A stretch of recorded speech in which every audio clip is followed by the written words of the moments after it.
اللهم صل وسلم وبارك عليه. Assalamualaikum warahmatullahi wabarakatuh.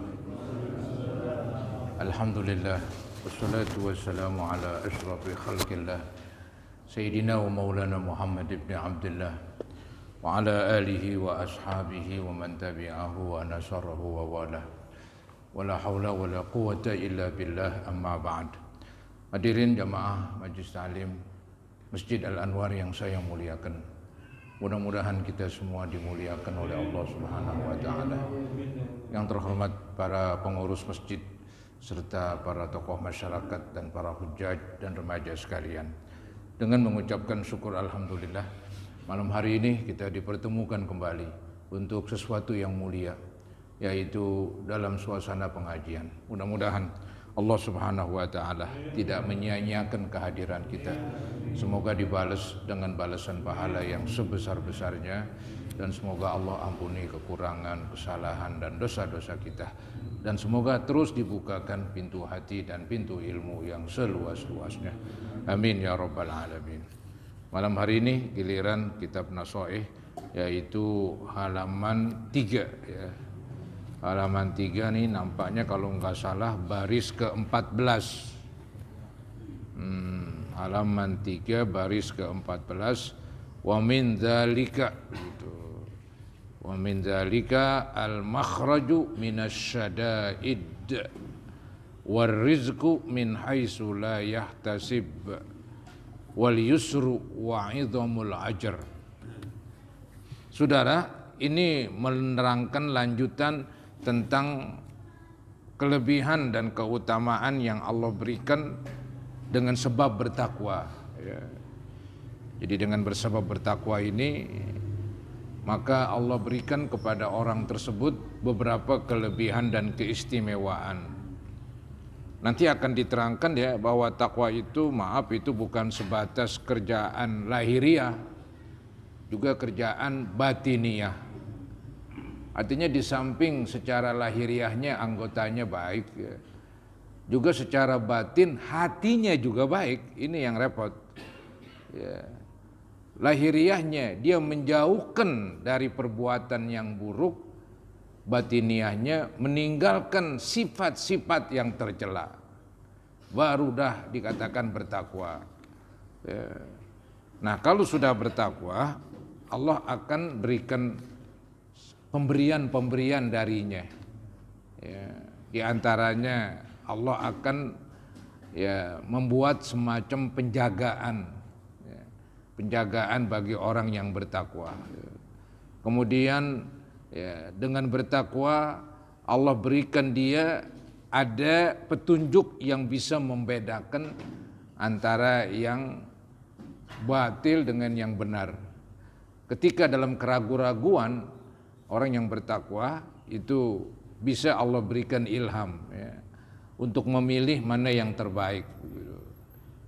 Karena dia bertakwa. Jadi Allah berikan semacam ilham. Kemudian juga kelebihan dari orang yang bertakwa, Allah berikan keselamatan dari api neraka. Nah, itulah yang sudah dibahas. Ini yang belum ini. Wa min dzalika al-makhraju minasyada'id. Dan di antara yang demikian itu, artinya di antara kelebihan ya, dan kebaikan dari bertakwa, al-makhraju, diberikan jalan keluar ya, minasyada'id, dari kesulitan-kesulitan.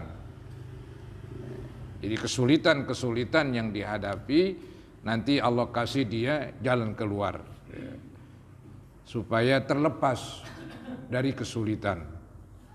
Kemudian lagi dikatakan di sini warizqu min haitsu la yahtasib, dan diberikan rezeki ya, diberikan rezeki dalam keadaan yang dia tidak menyadari ya, yang enggak dikira-kira begitu. Jadi Allah berikan rezeki di mana dia tidak mengira. Bukan berarti diberi rezeki yang banyak, enggak lah. Ya, yang ada itu diberikan rezeki di mana dia tidak mengira begitu. gitu.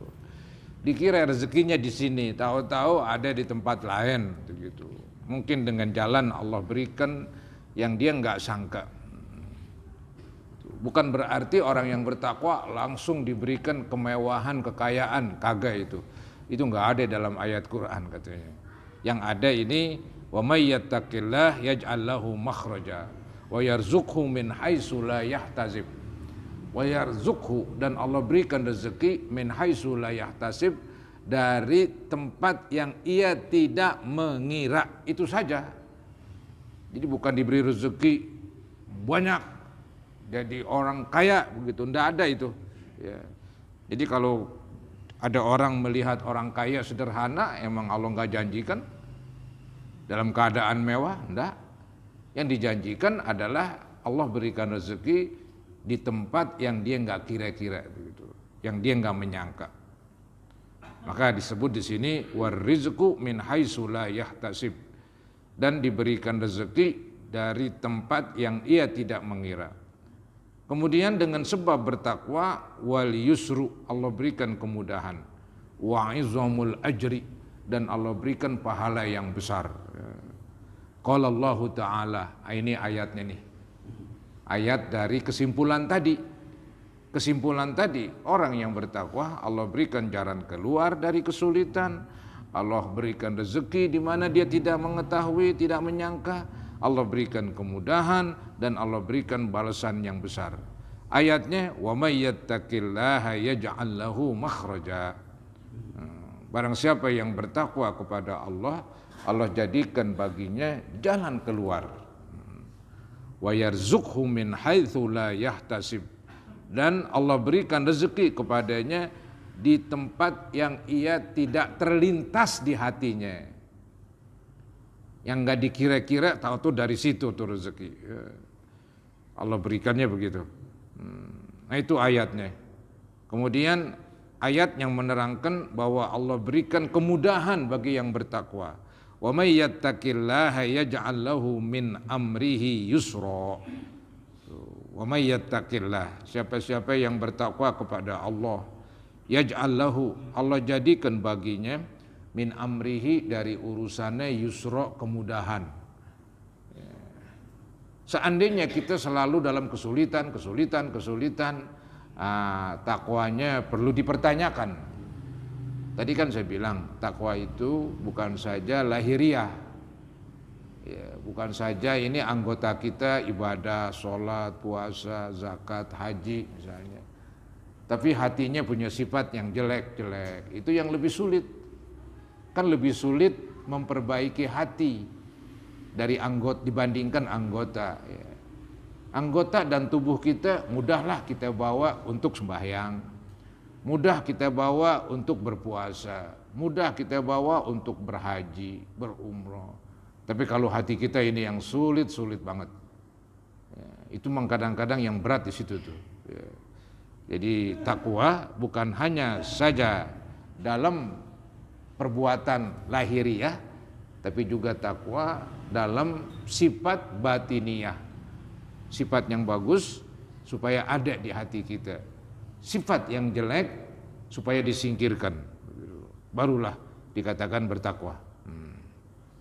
Nah kalau sudah bertakwa, Allah jadikan baginya kemudahan di dalam urusannya. Itu yang disebut wa may yattaqillaha yaj'al lahu min amrihi yusra. Ada lagi ayat ini, wa may yattaqillaha yukaffir anhu sayyi'atihi wa yu'dhim lahu ajra. Barang siapa yang bertakwa kepada Allah, Allah akan hapuskan dosa-dosa yang telah lalu, dan Allah berikan baginya pahala yang besar.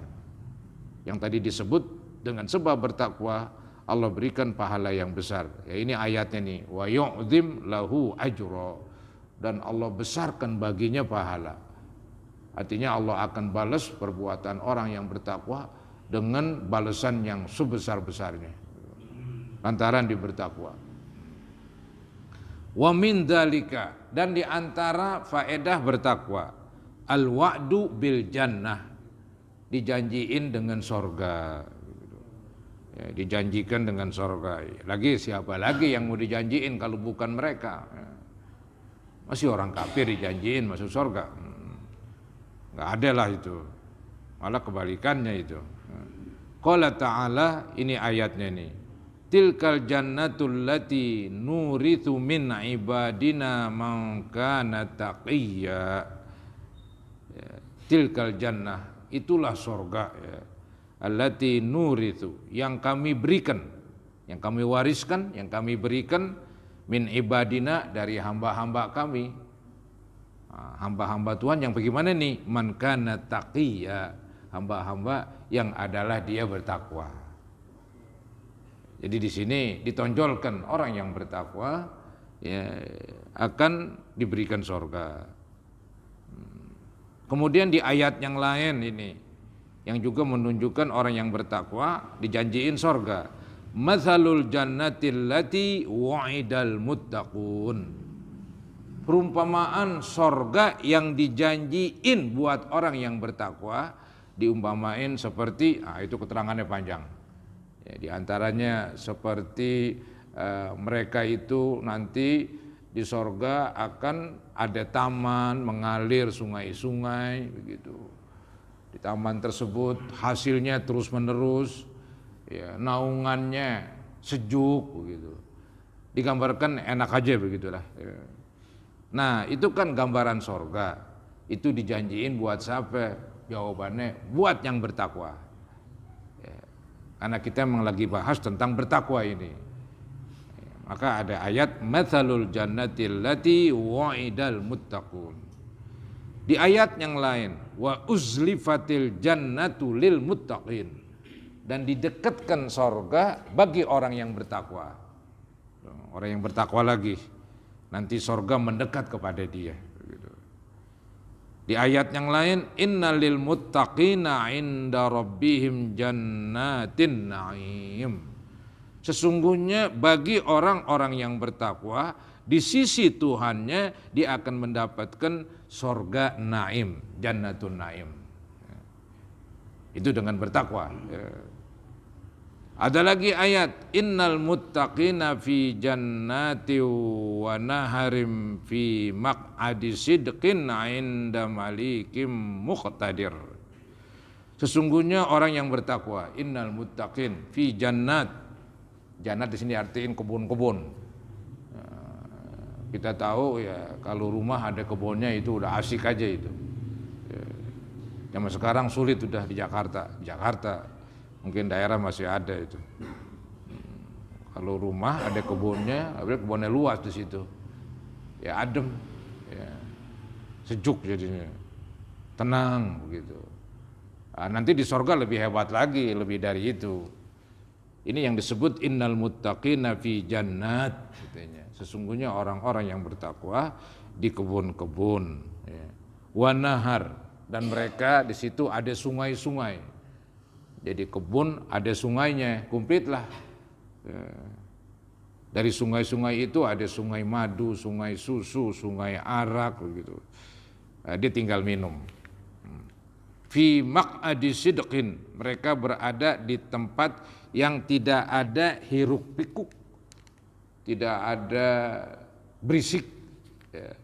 Yang ada ketentraman gitu. Itu maksud fi maq'adi sidqin inda malikim muqtadir, di sisi Allah, di sisi Tuhan mereka, ya. Artinya mereka berada di sisi Tuhan mereka, dekat dengan Allah, ya, inda malikim muqtadir, yaitu Tuhan yang berkuasa. Tuhan yang berkuasa. Maksudnya orang yang bertakwa nanti ditempatkan di taman-taman. Di taman itu mengalir sungai-sungai, sungai susu, sungai madu, sungai arak begitu. Dan mereka berada di dekat Tuhan Allah yang maha kuasa.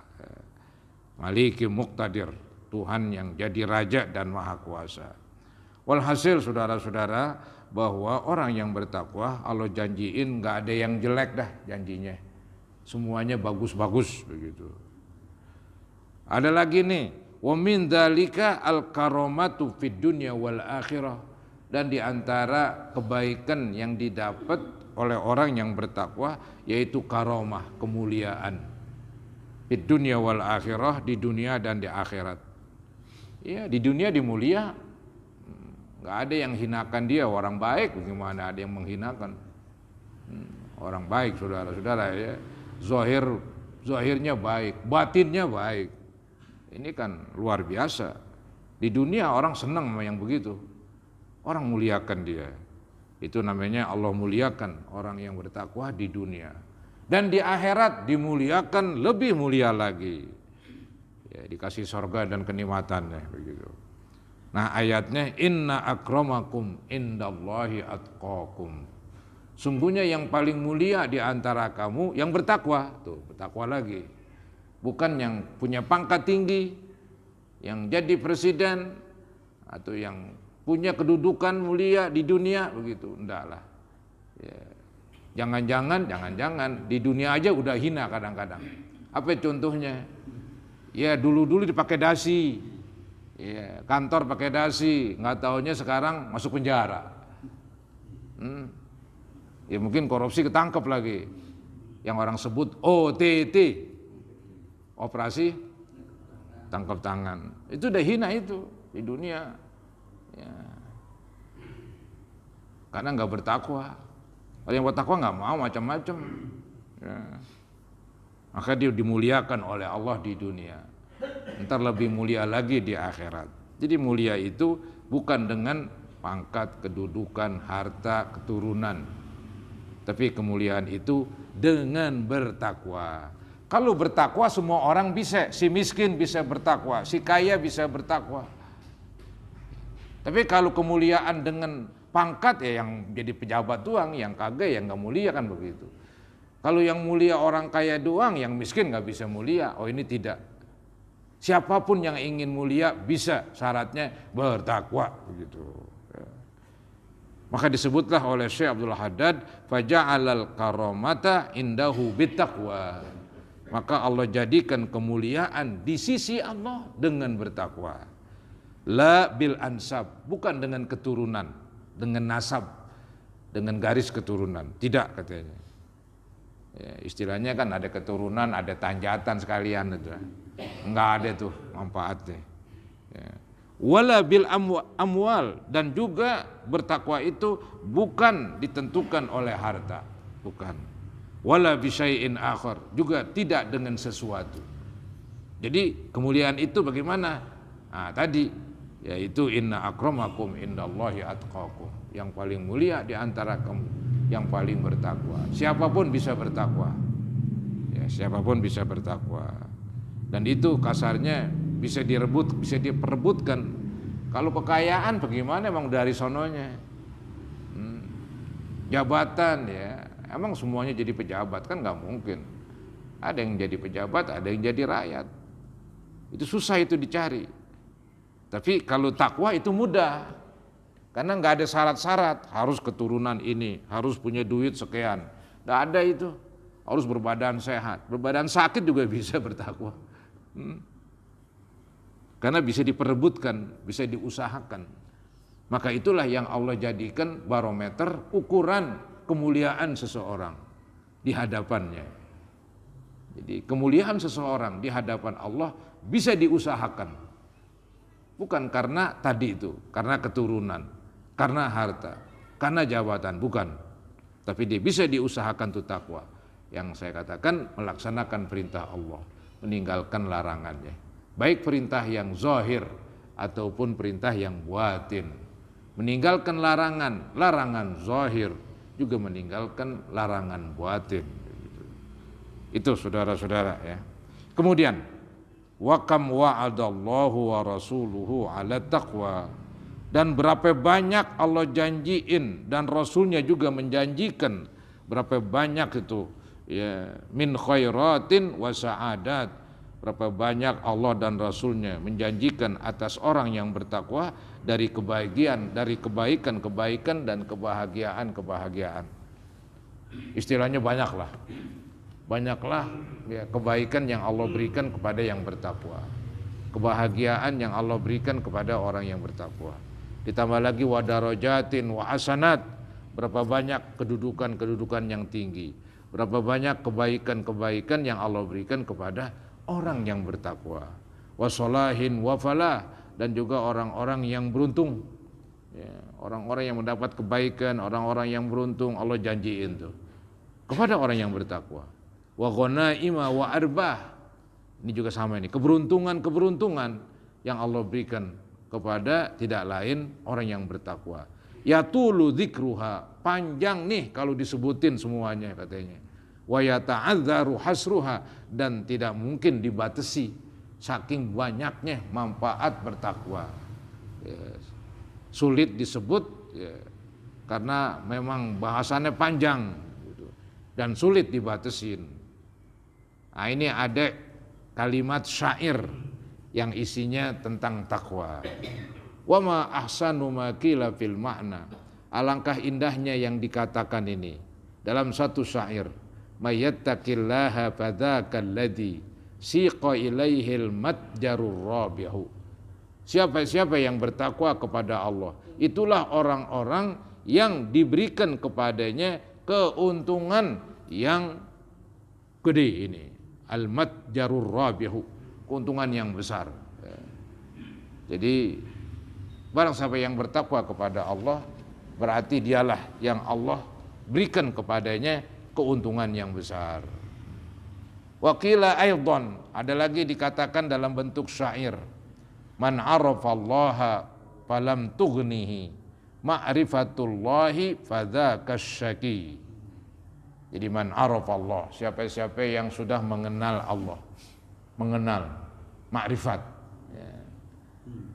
Makrifat dalam ilmu tauhid ya, kita ambil makrifat yang paling rendah lah, yaitu seseorang meyakini tentang Tuhan, meyakini tentang tauhid dengan benar berikut dalil. Dengan benar berikut dalil. Itu yang disebut makrifat ya. Memang ini istilah dipakai juga oleh orang ahli tasawuf yang tukang ibadah. Berarti patokannya di makrifat tinggian lagi.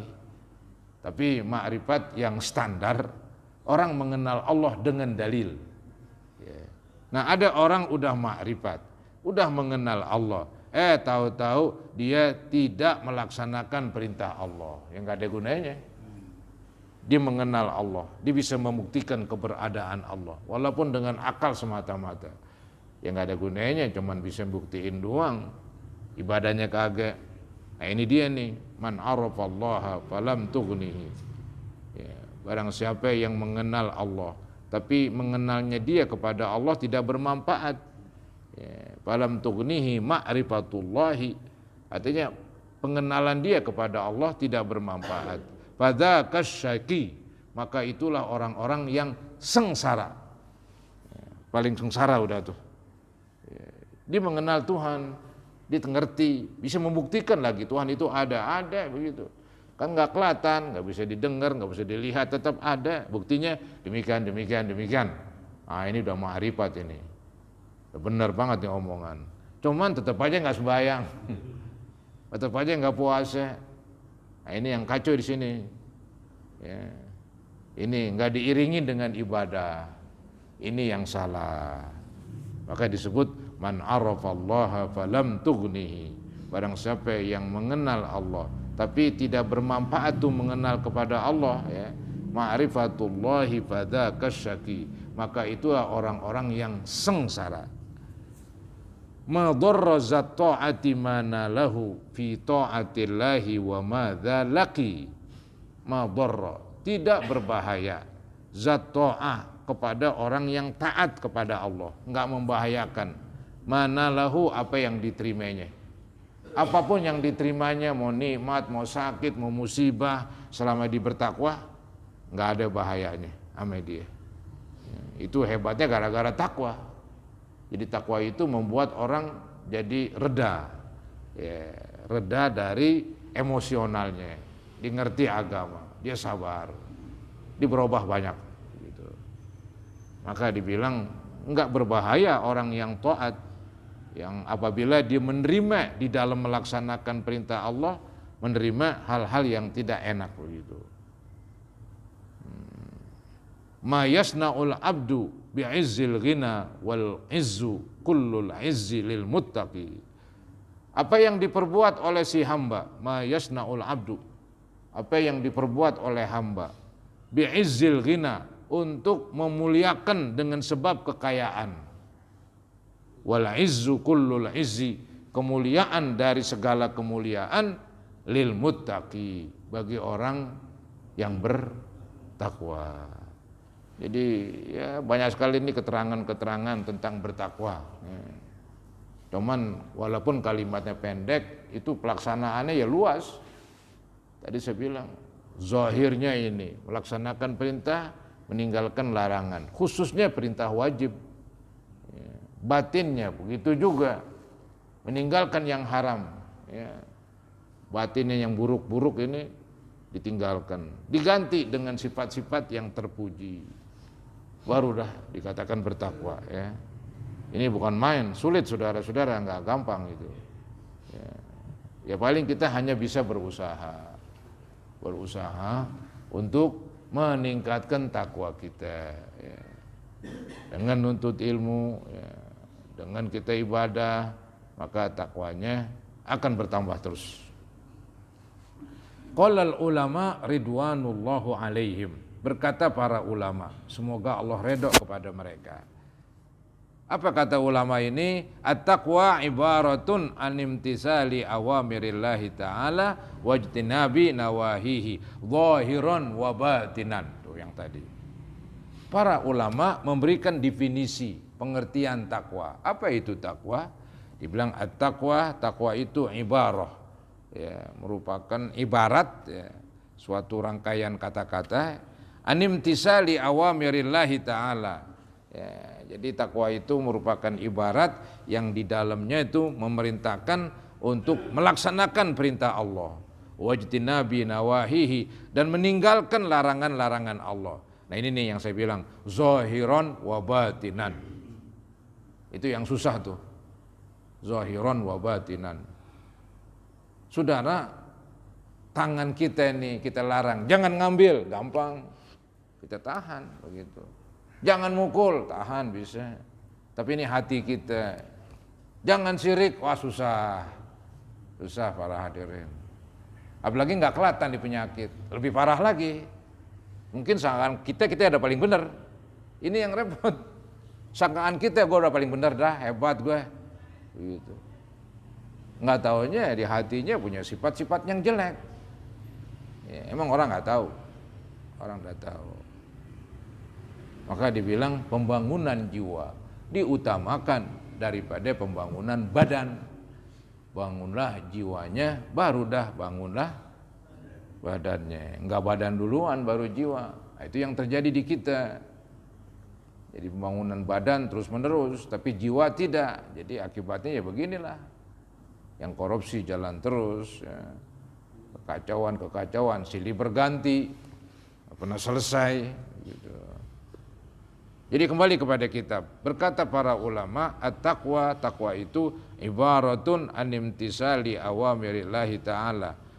Ibarat yang menjelaskan tentang takwa itu, yaitu mematuhi perintah-perintah Allah, wajtinabi nawahihi, dan menjauhi larangan-larangannya, zahiran wa batinan, baik zahir atau batin. Ini yang sulit, batin.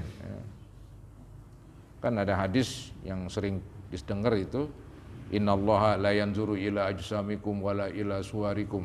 Sungguhnya Allah tidak menilai kepada badan kamu yang jangkung, yang tinggi, yang sterek, yang sehat. Itu enggak jadi penilaian.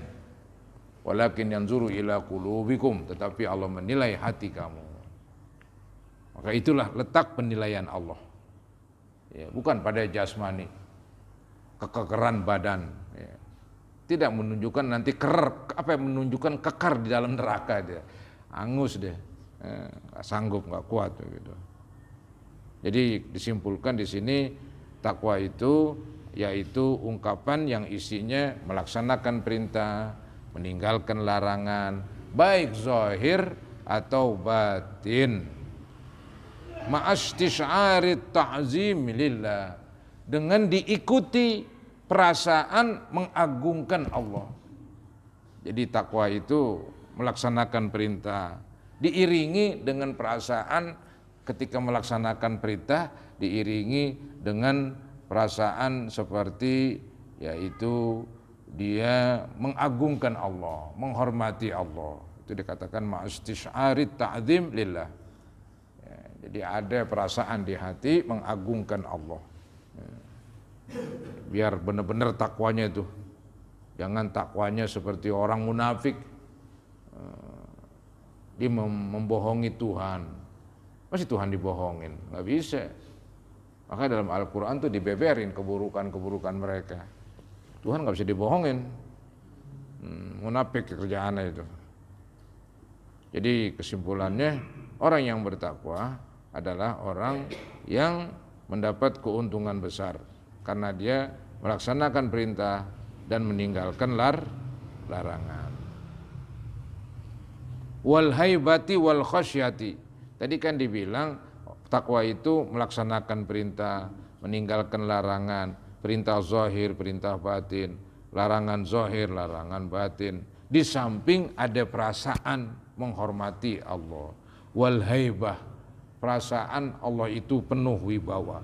Wal khasyah, perasaan dia takut kepada Allah. Wal rahbah, begitu juga sama. Ya, takut. Itulah saudara-saudara pengertian takwa. Ada yang bertanya? Adanya yang ngantuk nih. Tadi nggak nyahi kali saya. Biasanya ngetih nih, kelupaan ngetih kali. Riop-riop ini. Baik, kita lanjutkan. Kita lanjutkan. Wa qala ba'dul mufassirin, berkata salah seorang dari ahli tafsir rahimahullahu fi qaulihi ta'ala, di dalam firman Allah yang berbunyi ittaqullaha haqqa tuqatih. Ini arti sebenarnya nih, ittaqullaha haqqa tuqatih, bertakwalah kamu kepada Allah dengan sebenar-benar takwa. Itu berat juga tuh omongan. Maka nih ada omongan zaman dulu, sebenar-benar bertakwa bagaimana? Wa ayyuta'a fala yu'sa. Sebenar-benar bertakwa dia harus taat, nggak pernah berbuat dosa. Siapa ada yang begitu? Nggak ada. Berat. Itu yang haqqa tuqatih, itu yang susah. Maka nanti ada ayat ittaqullaha mastata'tum. Bertakwalah kamu kepada Allah sebisa-bisanya. Kalau haqqa tuqatih, ya ini dia nih, gambaran haqqa tuqatih, bertakwa dengan sebenar-benar takwa, ayyuta'a fala yu'sa. Artinya Allah ditaati terus, jangan durhaka sama dia. Ya manusia susah. Wa yuzkara fala yunsa. Allah diingat terus, jangan lupa. Aduh, mana bisa. Kadang-kadang kita lapar, makanannya gurih lagi lauknya. Udah nggak ada bismillah, makan terus. Ingat-ingat udah habis. Ya. Jadi waktu makan aja lupa sama Allah itu. Nah, takwa dengan sebenar-benar takwa, ingat terus kepada Allah, nggak lupa. Nggak ada yang bisa. Maka nanti nih ayat ini katanya dijelaskan dengan ayat yang lain, yaitu fattaqullaha mastata'tum. Bertakwalah kamu sebisa-bisanya kepada Allah. Ya kita berusaha ingat kepada Allah, kadang-kadang lupa. Baca bismillah aja lupa. Ya, dibilang apa? Ya paling kita ya istighfar, bertobat, begitu. Kita berusaha jadi orang baik, tapi kadang-kadang salah juga, jatuh juga. Ya bertobat lagi. Jangan dikira bertobat 2, 3, 4 kali dikatakan tobat sambal, kagak juga. Selama tobat pertama ngikutin prosedur. Ya. Kecebur lagi, tobat lagi. Ikutin lagi prosedur, sah terus begitu. Ya. Yang penting ikutin prosedur. Apa prosedur tobat? Kalau dosa kepada Allah itu 3 itu. Berhenti, nyesel, niat gak bakalan. Itu ada di hati kita tuh. Anggap saya ini apa? Gak sholat. Orang yang gak sholat begitu. Atau gak jumatan, kerja terus begitu. Setelah saya tobat, saya berhenti dah dari gak sholat. Berhenti dari gak sholat. Jadi sekarang sholat begitu. Nyesel banget. Kenapa dulu gue nggak sholat? untung gue masih hidup sekarang. Dia nyesel bukan main. Kalau dulu tuh gue nggak sholat, mati itu. Umur gue pendek, aduh. Jadi apa gue begitu? Alhamdulillah, dia nyeselnya bukan main. Kenapa dulu nggak sholat begitu? Nah yang ketiga, pokoknya niat nggak bakalan balik lagi dah. Pokoknya selama masih hidup, ya, dia akan melaksanakan kewajiban sholat, apapun keadaannya. Begitu. Ngelawan dia udah, ngelawan setan maksudnya, ngelawan. Nah itu namanya tobat. Kalau dosa kepada manusia, tambahin lagi atuh. Kalau saya misalnya mengambil hak orang lain, di samping saya berhenti mengambil, menyesal mengambil, niat tidak akan ngambil lagi, tambahin atuh lagi. Tambahin atau lagi, pulangin barang yang diambil. Anggap jatuh miskin, boro-boro mulangin, buat makannya sehari-hari susah. Tapi dia ada niat gak mau mulangin? Ada, dia pengen banget mulangin. Tapi apa daya? Ya yang begini nih mudah-mudahan di akhirat diampunin yang begini nih. Ya, didamaikan. Didamaikan tuh kepada orang yang tadi diambil hartanya. Sedangkan yang ngambil udah jatuh bangkrut, mau mulangin katanya nggak punya bande, mau mulangin, buat makan aja susah. Yang penting dipertobat kok gak dah, gue nyesel dah, oh gak balik lagi dah, jadi perampok, jadi pencopet misalnya, menjadi bener aja dah, biarin makannya sederhana begitu, nggak ada mah ayam, makan bulu ayam begitu aja udah. Mesti begitu, sederhana. Gue taubat aja udah daripada makan enak haram. Ya, udah miskin dia. Nah, nanti di akhirat boleh jadi tuh katanya. Allah damaikan. Allah damaikan antara orang yang diambil hartanya dengan yang mengambil jatuh miskin gak mulangin. Allah ngomong tuh sama orang yang diambil hartanya, wahai orang yang diambil hartanya, lu maafin tuh dia dah. Ntar gue gantiin surga, cakep banget atau mau gak? Oh mau dia, udah dimaafin, beres, selesai. Ya, itu maksudnya tuh ada hadis begitu tuh. Nanti Allah mendamaikan antara manusia dengan manusia, begitu tuh, didamaikan sama Allah. Yang dulu di dunia tadi tuh gambarannya, dia udah bertobat, udah benar, cuman apa daya, nggak bisa melaksanakan syarat yang selanjutnya, nggak bisa mulangin. Ya. Kembali ke kitab saudara-saudara. Jadi takwa adalah ayyuta'a fala yuqsa. Allah ditaatin, jangan didurhakain. Wa yudhkara fala yunsa. Allah diingat, jangan dilupain, begitu. Wa yushkara fala yukfar. Allah disyukuri, jangan dikufuri. Wah, hebat banget itu. 3 biji itu. Ya, pengertian takwa dengan sebenar-benarnya. Allah dipatuhin terus, jangan durhaka. Allah diingat terus, jangan lupa. Allah disyukuri terus, jangan kufur nikmat. Berat kayaknya itu bagi kita. Ya. Nah, kita nggak bisa dah. Maka turun tuh ayat, ittaqullaha mastata'tum. Bertakwalah kamu kepada Allah sebisa-bisanya. Ketika kecebur, taubat lagi. Ya, udah taubat nih. Mungkin kapan-kapan kecebur lagi, taubat lagi. Yang penting kan taubat yang dulu memenuhi syarat sah. Sekarang nakal lagi ya taubat lagi, penuhi lagi syaratnya. Menyesal, niat tidak akan balik lagi. Loh kok sekarang balik kan? Kok masih boleh? Loh yang penting kan dulu, yang dulu udah niat. Pokoknya selama gue hidup, gue gah balik lagi. Tapi kan manusia kan susah. Godaannya gede, anginnya kenceng. Ya, yang menerpa dia dari setan lain, dari teman lain, lingkungan lain. Oleng lagi dah, nakal lagi, kecebur lagi, tobat lagi. Jangan, gue udah tobat dulu, ntar tobat lagi gak diterima, iya dah, gue gak dah tobat lagi. Gue maksiat terus, nyebur terus, nah itu maunya setan tuh. Itu maunya setan, emang maunya. Setan bisikin, lu udah tobat kan, kok mau tobat lagi? Haram tuh, itu kata setan. Kalau kata ustadz, halal, mesti tobat. Setan mengatakan haram bertobat supaya udah nyebur terus. Mau ngapain tobat? Enggak sah tobat lo. Apa-apaan tuh setan? Setan kan ya bisa dikalahkan dengan argumen kan begitu. Yang penting kan waktu bertobat udah terpenuhin. udah berhenti, waktu tobat udah berhenti, nyesel, bahkan niat nggak bakalan, udah niat. Tapi ntar prakteknya ya namanya orang tetap orang, nyebur lagi, tobat lagi, bukan tobat sambal itu, tobat sambal yang nggak memenuhi syarat, begitu ya. Itu kesimpulannya itu dah tentang tobat. Baik, intaha, selesai itu. Selesai pengertian ittaqullah haqqa tuqatih. Nah, ntar diterangin nih, kalau kita ingin melaksanakan pengertian bertakwa dengan sebenar-benar takwa, nggak bakalan bisa katanya. Walaupun kita punya 1000 nyawa, punya 1000 nyawa untuk jadi orang benar. Satu habis, datang lagi nyawa kedua, jadi orang benar lagi, lempong banget begitu. Terus mati, punya nyawa ketiga begitu.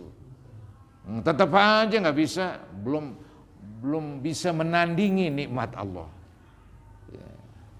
Nggak bisa katanya, nikmat Allah terlalu besar. Ya, nikmat Allah terlalu besar. Jadi seandainya seseorang punya 1000 nyawa, punya 1000 umur, bahkan beribu-ribu umur, kemudian pengen jadi orang bertakwa dengan sebenar-benarnya katanya, wah ini berat sekali. Ya. Tetap aja nggak bisa. Konon Nabi Muhammad sendiri katanya nggak bisa juga. Ya, untuk menjadi orang yang paling hebat begitu. Ya memang menurut di antara semua nabi, di antara semua manusia, Nabi Muhammad paling hebat. Ya, tapi tetap aja masih merasa kurang beliau. Ya. Itu ada doa itu, a'udzu biridhaka min sakhatika wa bi mu'afatika min uqubatika wa a'udzu bika minka la uhsi sana'an 'alaika. Kata-kata la uhsi sana'an 'alaika. Ya Allah, saya nggak bisa hitung nikmat yang Engkau berikan untuk saya syukurin. Susah ngitungnya. Nikmat Allah saya nggak bisa hitung ya Allah, tuh nikmat Allah untuk saya syukurin. Terlalu banyak tuh nikmat, ya, terlalu banyak nikmat. Nah ini nanti kita lanjutkan ini. Wala yastati al abdu walau kana lahu alfi nafsin ila nafsi. Dari situ tuh kalimat tuh kita mulai. Itu alinea baru itu. Ya, biar enak tuh di ininya diterangkannya. Ya, jadi wala yastati al abdu walau kana lahu alfi nafsin ila nafsihi. Seseorang tidak bisa walaupun punya 1000 nyawa di samping nyawanya yang ada itu. Tambah lagi 1000 sejuta. Nyawanya sejuta untuk beribadah, tetap aja belum haqqa tuqatih. Ya. Manusia nggak bisa. Ya udahlah kalau nggak bisa mastata'tum bertakwa. Tapi jangan salah paham ntar nih, waduh gue nggak bisa sembahyang nih. Wah nggak apa-apa dah, nggak usah sembahyang. Allah kan berfirman, apa la yukallifullahu nafsan illa wus'aha. Itu ngaco itu orang. Nggak benar itu saudara-saudara. Apa yang Allah sudah perintahkan itu sudah ditaker sama Allah, bahwa itu semua bisa dilaksanakan. Sembahyang 5 waktu bisa dilaksanakan. Buktinya ada orang malah nambahin yang sunat-sunat. Puasa Ramadan berat. Ya, tapi kan bisa. Dengan bukti di samping Ramadan dia ngerjain lagi yang sunat. Berarti kan dia masih mampu. Ya, masih mampu. Jadi semua peraturan Allah sudah taker. Ya. Jadi ketika Allah mengatakan la yukallifullahu nafsan illa usaha, itu pernyataan dari Allah bahwa dia telah membuat peraturan bisa semua tuh manusia kerjakan. Nggak ada yang nggak bisa. Kalau ada orang nggak bisa ngerjain perintah, itu gara-gara emang dirinya ngeres itu. Ya, bukan peraturannya. Ya, bukan peraturannya. Nah para hadirin, inilah yang dapat saya sampaikan. Ya mudah-mudahan menambah ilmu pengetahuan kita. Mudah-mudahan kita bisa meningkatkan ketakwaan kita kepada Allah. Amin ya rabbal alamin. Baiklah, kita sudahi dengan doa saudara-saudara ya. Sebelum berdoa mari kita baca Ummul Quran suratul Fatihah. Semoga Allah Subhanahu wa taala menyampaikan pahala suratul Fatihah kepada yang telah wafat, khususnya ibu bapak kita. Allah lebih tahu nama-nama mereka. Ya, mungkin mertua atau istri, anak yang sudah wafat terlebih dahulu. Kita mengharap semoga Allah ampuni mereka. Dan semoga Allah terima amal baiknya, Allah jadikan kuburnya taman-taman surga. Kita pun yang menyusul, mudah-mudahan Allah jadikan kuburan kita juga taman-taman surga. Al-Fatihah ala ma nawaina wa ala ma nawaitum wa ala ma nawal hadirun ila hadratin Nabi Rasulillah sallallahu alaihi wasallam. Al-Fatihah. Alhamdulillahi rabbil alamin. Iyyaka na'budu wa iyyaka nasta'in. Ihdinas siratal mustaqim. Ghairil maghdubi Astaghfirullahalazim, astaghfirullahalazim, astaghfirullahalazim. Allahumma salli ala sayyidina Muhammad wa ala ali sayyidina Muhammad wa sallim tasliman katsira walhamdulillahi rabbil alamin. Allahumma anfa'na bima 'allamtana wa 'allimna ma yanfa'una wa zidna ilman nafi'a. Rabbana ighfir lana wa liwalidina warhamhum kama rabbawna shighara wa li jami'il muslimina wal muslimat wal mu'minina wal mu'minat al ahya'i minhum wal amwat.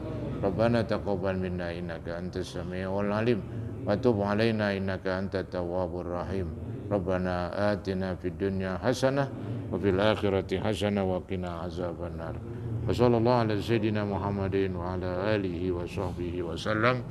Alhamdulillahi rabbil alamin. Assalamualaikum warahmatullahi wabarakatuh.